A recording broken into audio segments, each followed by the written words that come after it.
Welcome back to Panda Recaps. Today I will show you a drama film from 2006 titled The Pursuit of Happiness. Spoilers ahead. Watch out and take care. 1981, San Francisco. Chris Gardner is an earnest hard-working salesman, yet he is facing financial difficulties in his life. He has invested all his money in portable bone density scanners, which he personally sells to doctors. Although they are a better product than X-ray machines, they are also far more expensive, meaning that they are unnecessary luxury. He has to sell at least 2 scanners a month to make ends meet and another to pay the parking tickets on his towed car, and the problem is, he has not sold any for a while. It's part of his routine to send his 5-year-old son Christopher to a daycare and be berated by his wife Linda, who works double shifts, for not providing for his family and paying rent. Things look bleak. When they finish dinner at home, Chris notices Rubik's Cube, which was still a new toy at the time. Linda asks him if he has paid taxes and he replies that he needs to apply for another extension, which stresses her out even more before she goes back to her work. After Linda leaves, Chris continues to play with the Rubik's Cube and finds that it is quite easy to solve. The next day, as Chris is walking down the street, he notices a man in a Ferrari and asks him what he does for a living. He is a stockbroker and you have to be good with numbers and good with people. That's when Chris had an epiphany.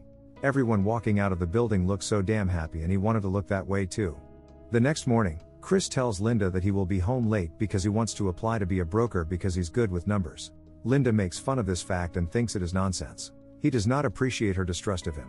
Linda is bitter because she has to work double shifts and a laundry all the time, which is still not enough to cover their basic expenses, and they are currently 3 months behind on rent.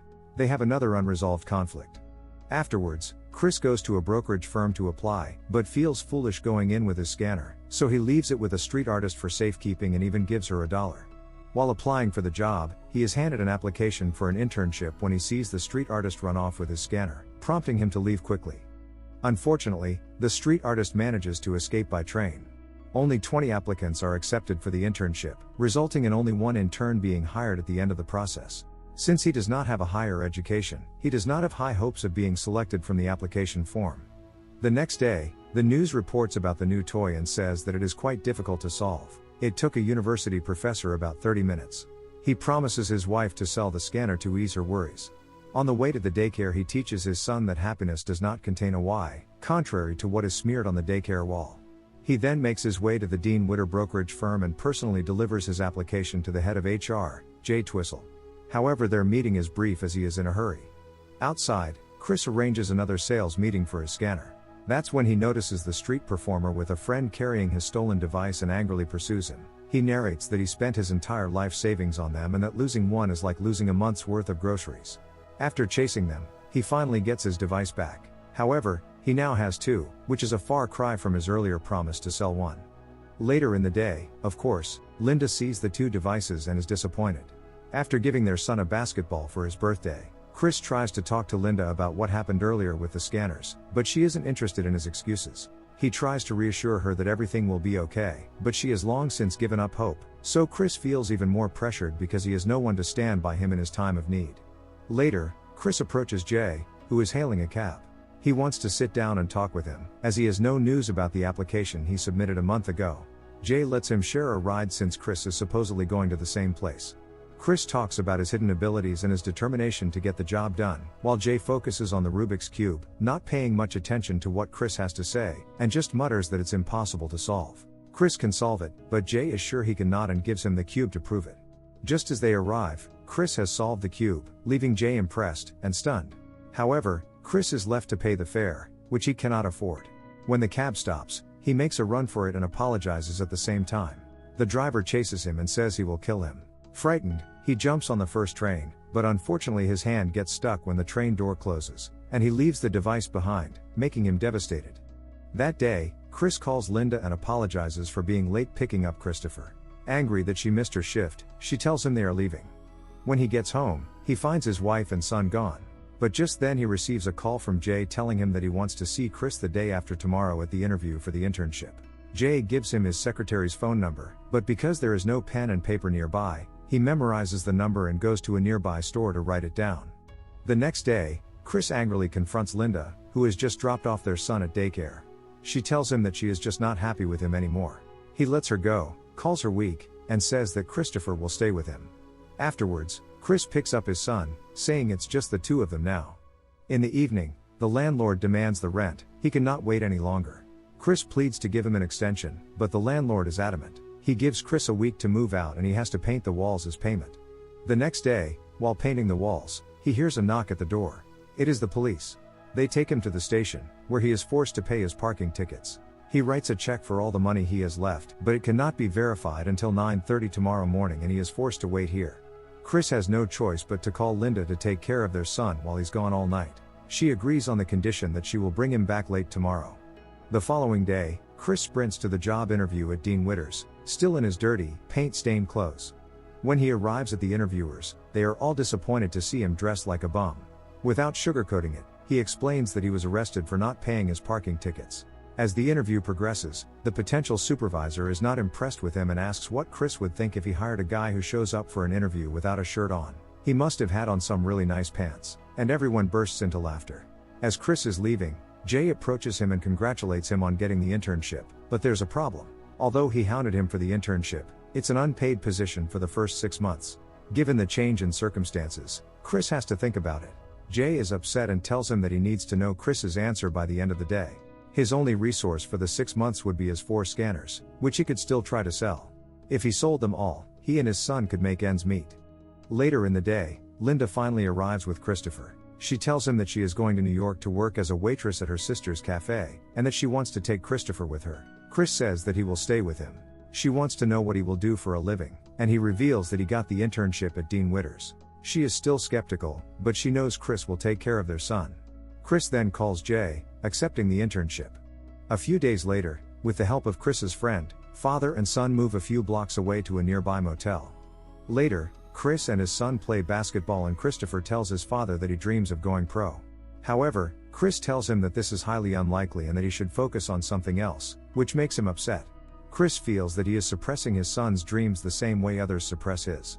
He then tells him that he cannot let other people tell him what he can and cannot do, not even his father. If you have a dream, go and get it. Period. Later, Chris manages to sell a machine and secure some money to get by. The next day, Chris sets off for the internship to learn about trading. Only one of the 20 candidates will get the job. During the 10-minute lunch break, Chris runs into Mr. Frome, but their conversation is cut short when Chris sees the device he lost earlier in the subway. He tries to chase after it, but is hit by a car. He is fine, but loses his shoe in the process and returns with only one shoe. Over the next few days, Chris is not appreciated by his office manager and he is ordered around to do demeaning favors for him.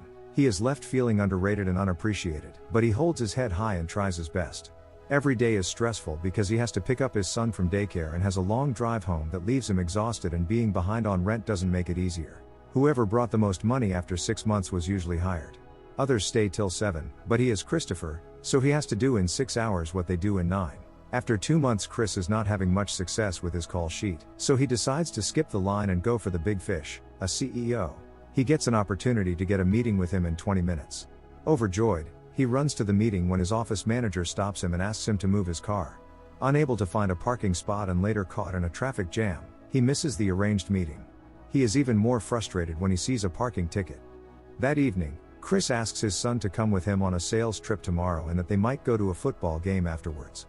The next morning they go to the home of the CEO, Mr. Ribbon, whose meeting Chris missed earlier. He thanks him for the opportunity to meet him and apologizes for missing it.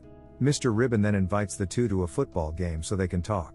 Chris jumps at the opportunity and they go to see the game with Mr. Ribbon and his son. During the game, Mr. Ribbon tells Chris that there is no shot he will accept Dean Witter managing his funds. The upside of this encounter is that Chris can talk to Mr. Ribbon's business friends and they leave him their contact info. After 4 months, Chris has sold all his scanners and things seem to be going well. Until one day a letter brings him back to earth. The IRS seized all his funds for unpaid taxes, leaving him with only $21.33. He is broke and again behind on rent. He visits his friend who still owes him some money. Chris is frustrated when his friend considers the debt settled for helping him move 2 blocks to the motel. While in a park with his son, he notices the homeless man carrying his device and retrieves it. They then head from place to place to sell the device, only to find out that it's broken, but the doctor agrees to buy it when it's fixed. That night they return to the motel, but because of unpaid rent they have been thrown out. From sheer exhaustion, Christopher throws a tantrum and Chris loses his temper. They have to find another place to stay.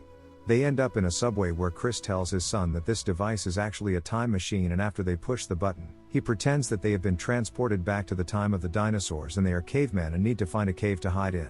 Christopher willingly goes along with this idea and they end up holing up in a bathroom. While his son is sleeping, Chris breaks down. Life is eating him away. The next day they go to a homeless shelter and are lucky to be the last ones in. After Chris tucks in his son, he attempts to fix the device. They cannot leave their belongings at the shelter, so Chris comes to work each day exhausted and carrying his things. He has improved his communication skills because he had to finish his work quickly to get in line for the shelter.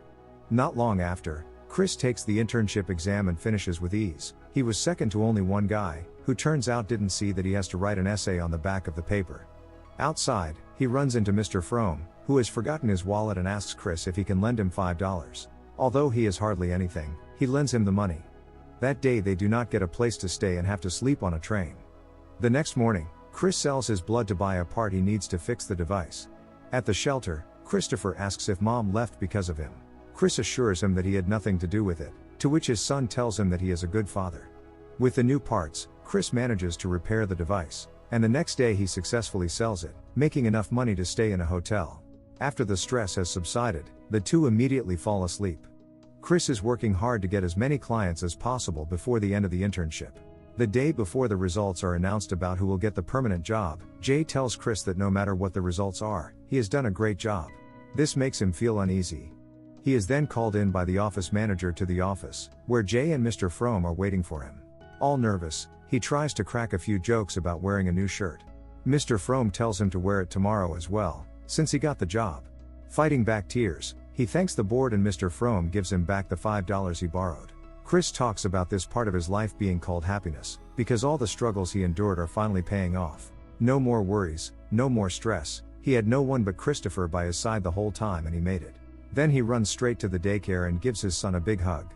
A few years later, Chris founded his own investment company and in 2006, he sold a minority stake in his brokerage firm, which made him a millionaire. The end. Thank you for watching. Subscribe if you'd like to see more videos like this.